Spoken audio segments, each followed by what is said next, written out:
Okay, let's jump right in. We're doing a deep dive today into a really powerful section of the Hebrew Bible, Isaiah chapter 24. Right. And our goal really is to unpack the picture it paints. It's quite vivid devastation, divine action. It's intense stuff. It really is. And the first thing that hits you is the scale of this ruin described in the text. It's universal. Completely. That's what's so striking. It makes a point of saying it affects everyone equally. Yeah, it lists these pairs, priest and people, master and servant, seller and buyer. Borrower and lender, too. It explicitly levels the social and economic playing field in this scenario described. Which, for an ancient text, is quite a statement, isn't it? That status means nothing in the face of this. Absolutely. It underlines the perceived magnitude.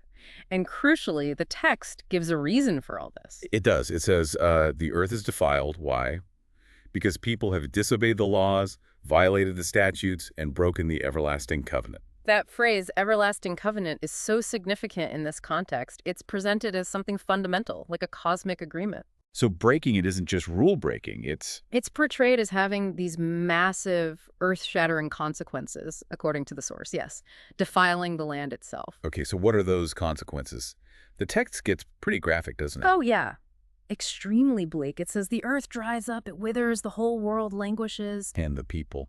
The inhabitants are described as being burned up and very few are left. It's a vision of almost complete depopulation. Wow. And it's not just physical destruction, is it? There's this sense of joy just dying. Exactly. That's a powerful element.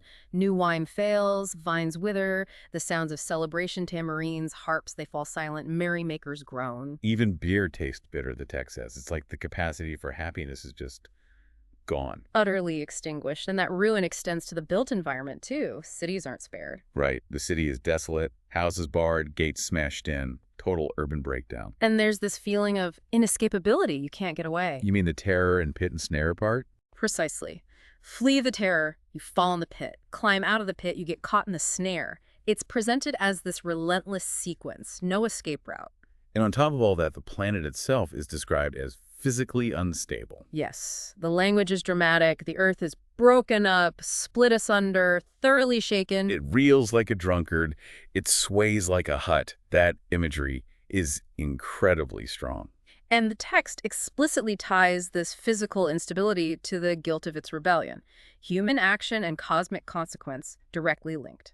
It's a complete unraveling. Yeah. But amidst all this darkness, there's a surprising element, isn't there? There is a contrast. Suddenly, there's mention of some people shouting for joy. Right. From the west and the east, it says, acclaiming the Lord's majesty. Singing glory to the righteous one. It's this unexpected shaft of light or perhaps praise piercing through the gloom. It suggests maybe not everyone is swept away, or maybe the judgment itself is seen as righteous by some. And then the chapter moves towards its conclusion with this vision of ultimate authority. It culminates in the scene of divine judgment, punishing powers in heaven and kings on earth.